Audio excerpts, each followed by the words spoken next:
세상 모든 사람들 집을 짓는 자니 반석 위가 아니며 모래 위에 짓네.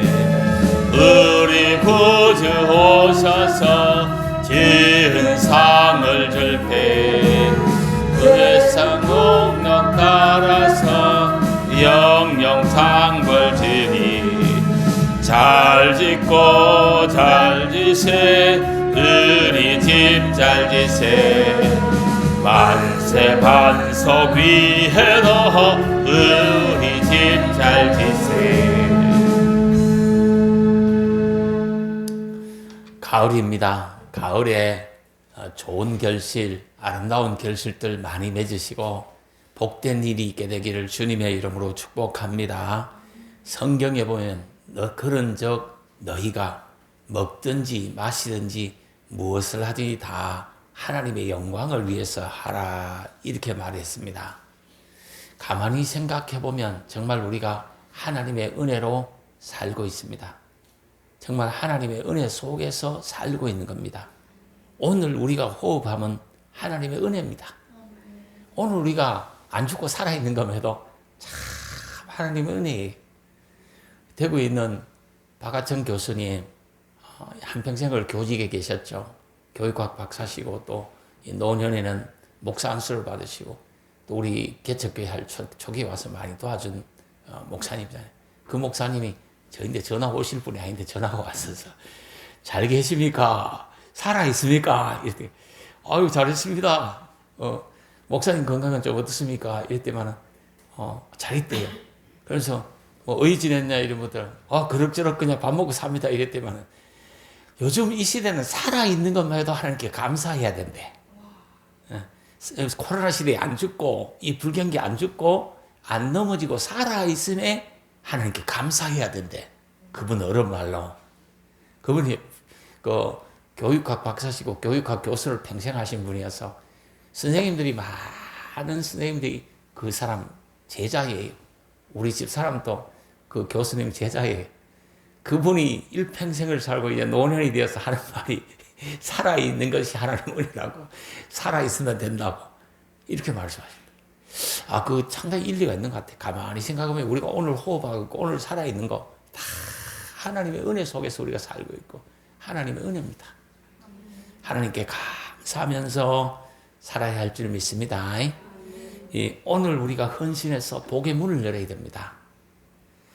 교회에서, 가정에서, 사회에서, 직장에서 헌신을 해서 복의 문을 열어야 됩니다. 이 말이 축복의 문을 열어야 됩니다.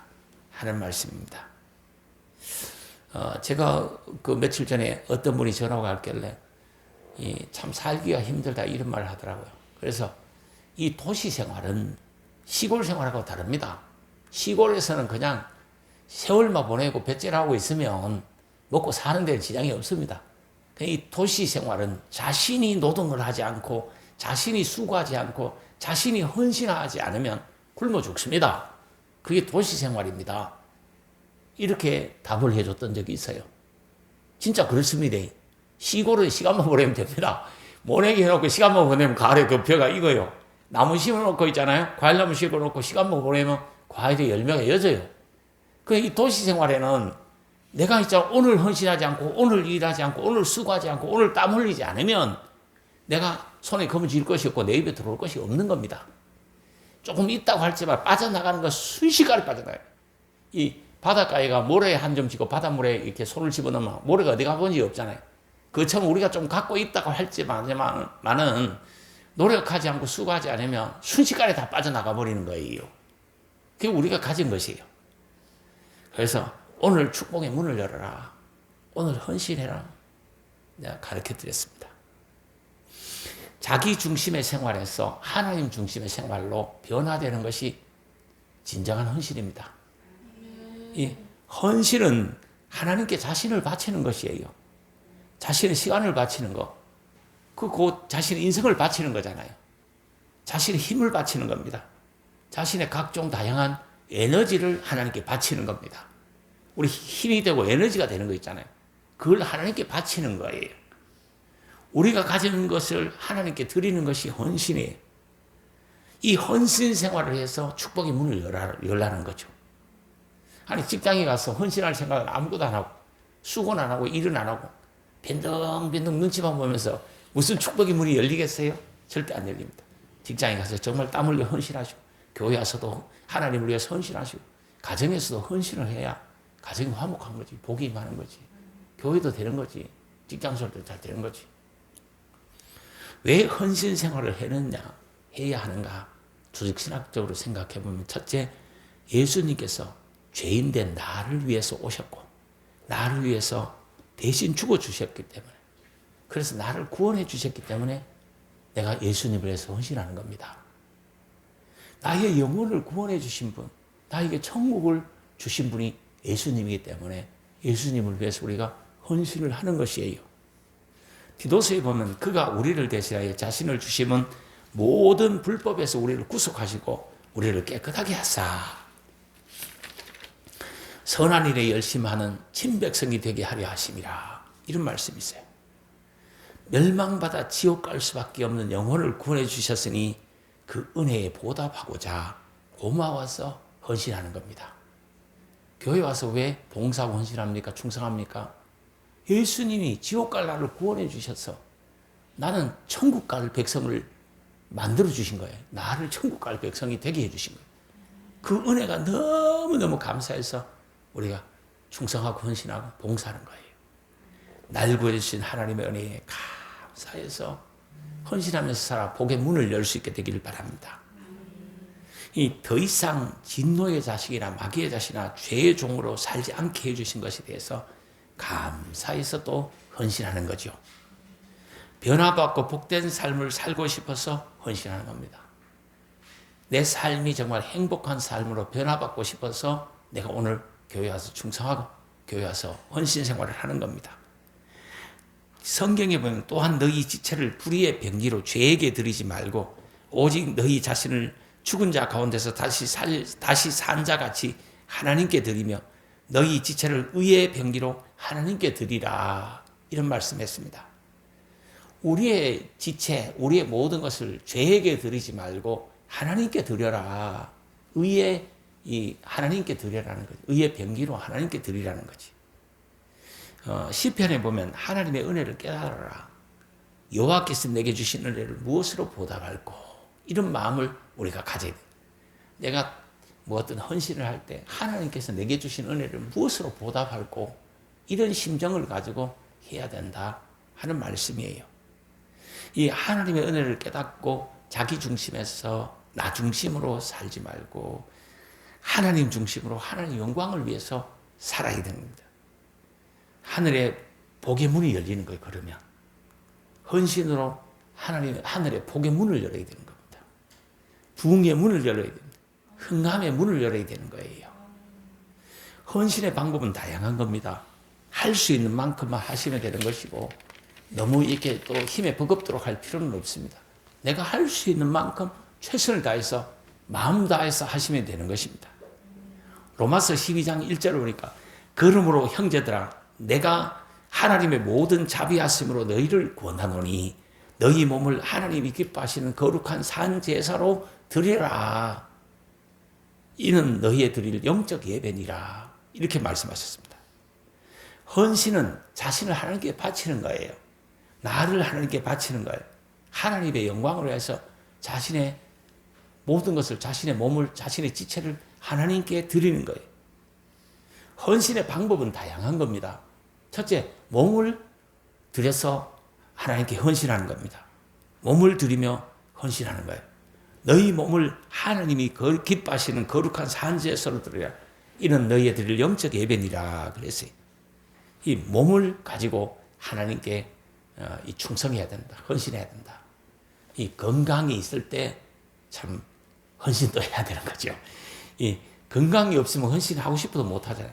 이 건강한 몸이 있을 때 이 하나님께 헌신을 많이 해야 된다 하는 말씀이죠. 그 마음을 또 들여서 헌신해야 되죠. 내가 과거에 그런 이야기를 해드렸습니다. 칠뜨기 형님 이야기 우리 전사님 한 11번 들으실 거고 우리 신집사님이 들었는가 모르겠는데 칠뜨기 형님 이야기 해드렸잖아. 어느 시골에 칠뜨기 형님이 살고 계셨대. 이분은 칠삭둥이로 태어나가지고 머리가 나빴대. 칠삭둥이가 천자이면 이 바보래. 한명회 같은 사람 칠삭둥이인데 천재로 역사 속에 나오잖아요. 근데 우리 내가 아는 형님은 이 칠뜨기 형님은 왜 칠뜨기냐? 7달 만에 결혼한 지 7달 만에 나와서 칠뜨기요. 그런데 머리가 모자라는 형님이요. 그래서 초등학교를 1학년, 2학년, 1학년, 2학년, 1학년, 2학년. 다른 사람은 3학년, 4학년, 5학년, 6학년, 중학교, 고등학교 가야 되는데 다른 사람은 대학교 졸업할 나이 되고 시집 장가 갈 나이 되는데 이 형님은 계속 1학년, 2학년, 1학년, 2학년 분교에서 국민학교 정상적으로 그 학교에 못 가고 이 분교 학교에서 1학년, 2학년, 2학년, 2학년만 하고 계속 이 결혼할 나이가 되고 그렇게 다닌 거예요. 근데 그 한글을 못 깨우친 거야. 결혼할 나이가 됐는데 한글을 못 깨우친. 이 형님이 진짜 잘한 거 하나 있다 그러잖아요. 교회 가가 매일 뭐를 기도했는지 압니까? 하나님 나 장가 보내주요. 기도를 해라 하면 사람이 건강은 하니까, 칠뜨기라도 건강은 하니까, 목소리는 또 커. 그러니까, 하나님 나 건강 장가 보내줘요. 하나님 나 장가 보내줘요. 기도만 하면 가는 거야. 그 동네 사람들이 시원하게 여긴 거야. 칠뜨기 장가 갔으면 좋겠다. 교인들이 다 그렇게 생각하는 거예요. 그러던 어느 날, 그 도시에서, 시골에서 도시로 서울로 진출한 장로님이 한 분 계셨어요. 서울에 가 사업을 성공한 거예요.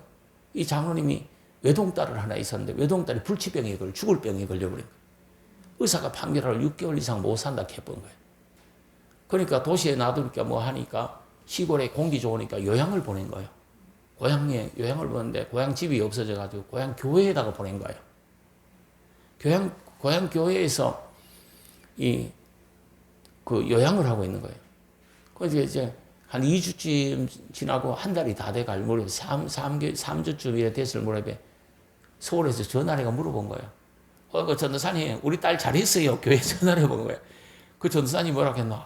잘했습니다. 우리 칠뜨기 총각하고 잘 놀고 있습니다. 들로 산으로 다니면서 잘 놀고 있습니다. 친하게 잘 지내고 있습니다. 원만하게 잘 지내고 있습니다. 이런 거야.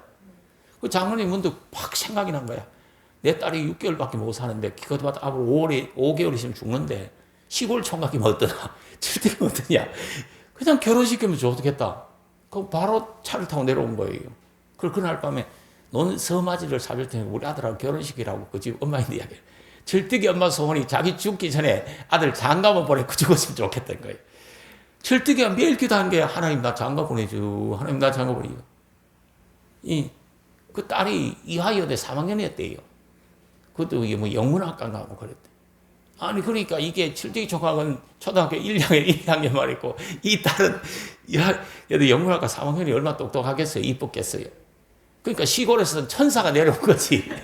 어쨌든 아픈 건 둘째 문제고 천사가 내려온데 그 동네가 참 농사를 지으니까 바빠가 사람들이 정신이 없어. 일을 해. 그 동네에서 빈둥빈둥 노는 건 딱 두 사람이었어. 교회 전도사님하고 그 전사님은 농사를 안 지으니까 전도사님하고 칠뜨기 총각 둘이밖에 없었어. 왜 칠뜨기 총각은 일을 못했냐면 담배 따라하면 노란 잎만 따야 되는데 파라니까 모조리 다 따ப்பு는. 고추 따라하면 고추를 빨간 것만 따야 되는데 파란 것까지 다 따푸는 거예요. 이 구분이 안 돼요. 이 머리가 안 도니까. 그래서 야야 니는 그 일하지 마라. 그거 기다렸다가 고추 같은 건 다 따놓으면 그거 꺼내는 거만 하라고. 그거 빈둥빈둥 놓은 거야. 근데 이제 그 동네 빈둥빈둥 놓은 사람이 3사람이 된 거야. 전도사님, 칠뜨기 총각, 서울서 내려온 요양원, 그 이화여대, 3학년 여학생. 이 3사람밖에 없는 거야. 그러니까 칠뜨기가 정이 들 수밖에 없지. 이 여학생은 들로 산으로 못 다니니까 칠뜨기가 늘 안내가 다닌 거예요.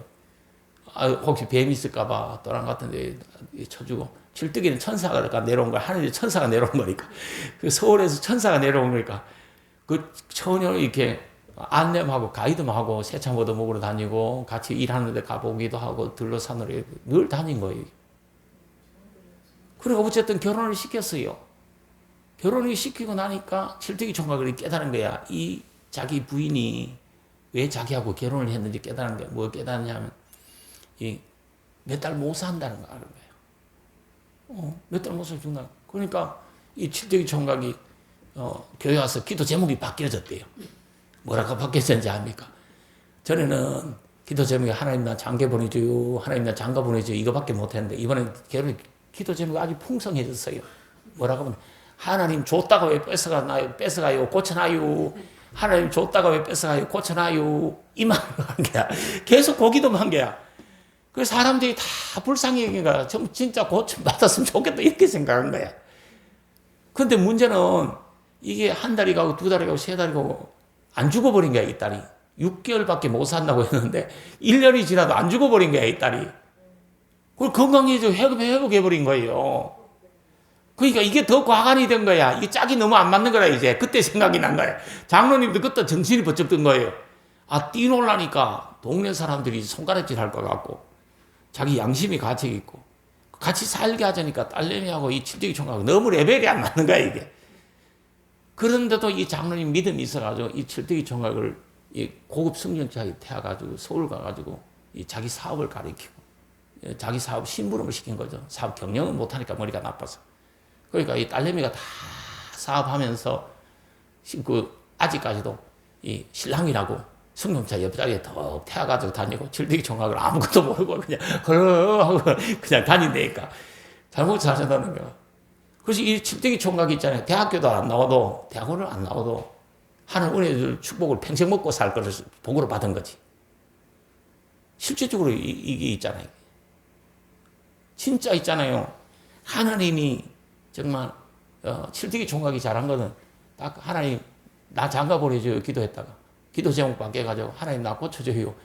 왜 줬다가 왜 뺏어가요? 하나님 고쳐놔요. 이거밖에 안 했어요. 근데 잘한 게 있었어. 칠대기 총각이 잘한 게 뭐냐면 이 전도사님하고 자기하고 있을 때부터 그 처녀가 오기 전부터 이 교회 와서 전도사님 따라 늘 청소를 매일 한 거야. 봉사를 매일 한 거야. 어쨌든 할 일이 없으니까 전도사님이 이 갖다 놔라 하면 갖다 놓고 이 가져오라 하면 가져오고 교회 청소를 다 전도사님하고 칠대기 총각 둘이서 다 한 거야. 그래 봉사하면서 단순한 기도를 했지만 이 기도라고는 뭐 다양하게 한 것도 아니고 유창하게 한 것도 아니고 하나님 나 장계 보내줘요. 장계 보내줘요. 줬다고 왜 뺏어가요? 고쳐놔요. 이거밖에 안 했는데 일평생 먹고 살 거를 하나님이 주신 거야. 이게 하나님 은혜고 복이요. 우리가 조건 없이 있잖아요. 그냥 믿음으로 하나님께 헌신하면 몸을 드리고 헌신을 하면 하나님이 축복하신다 이 말이에요. 몸을 들여서 우리가 하나님께 헌신하고 마음을 들여서 하나님께 헌신하고 무슨 일을 하든지 마음 다해서 죽게 하듯 하고 사람에게 하듯 하지 말으라고 성경이 가르치는 거예요. 이 마음을 다하면 하나님이 받으시는 거예요. 마음이 중요한 거예요. 마음 다해서 해라 이 말이죠. 이 시간을 들여서 또 하는 것이고 이 시간 들이는 거 엄청 중요합니다. 이 시간을 정말 하나님을 위해서 드려야지. 주일은 시간을 하나님께 예배 드리는 것을 가장 중심으로 해서 드려야죠.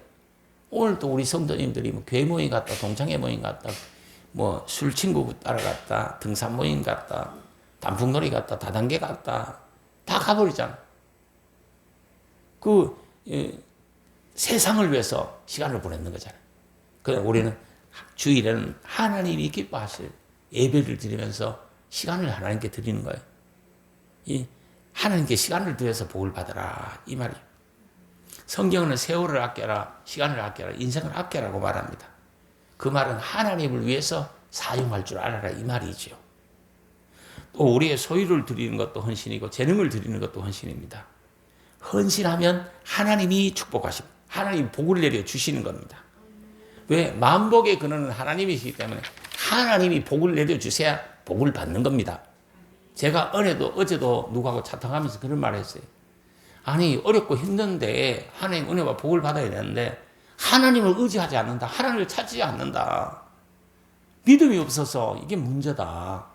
정말 믿음만 가지면 하나님만 의지하고 하나님만 찾으면 정말 복받을 가정이고 복받을 사람인데 참 하는 안타까움이 있어요.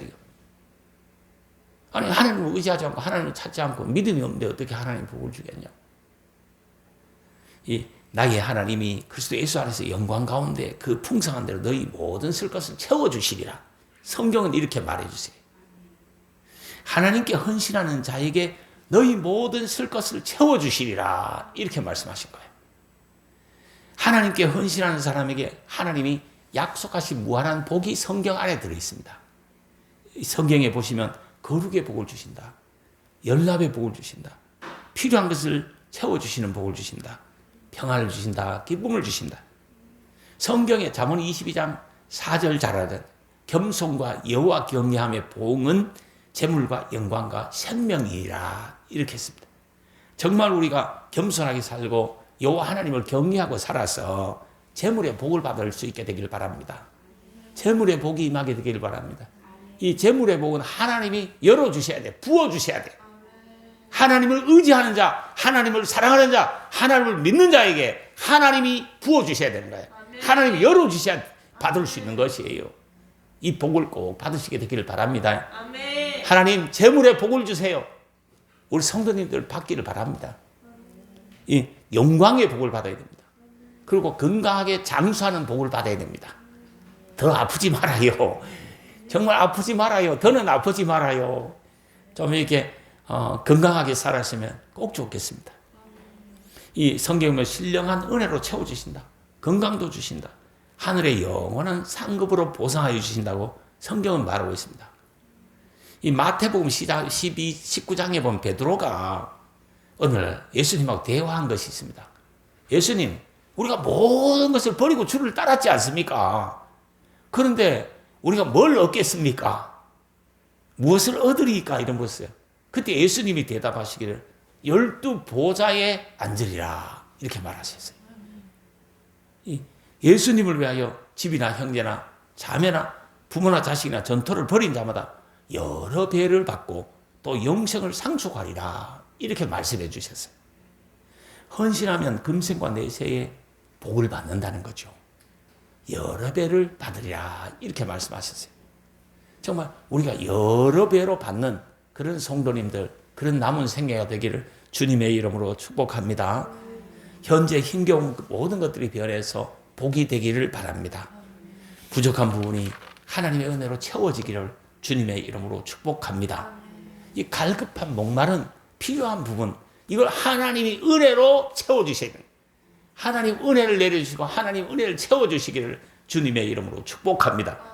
이 복받는 길은 인생이 비록 고달플지라도 목마를지라도 갈급하고 고달플지라도 삶이 속일지라도 이 하나님께 헌신하며 사는 것입니다. 하나님께 헌신하면 반드시 성경이 약속합니다. 거룩의 복을 주십니다. 연합의 복을 주십니다. 재물의 복을 주십니다.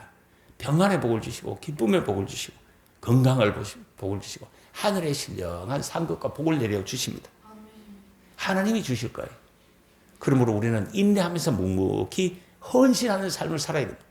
모든 환경과 모든 상황을 초월해서 하나님께 헌신하는 삶을 살아야 됩니다.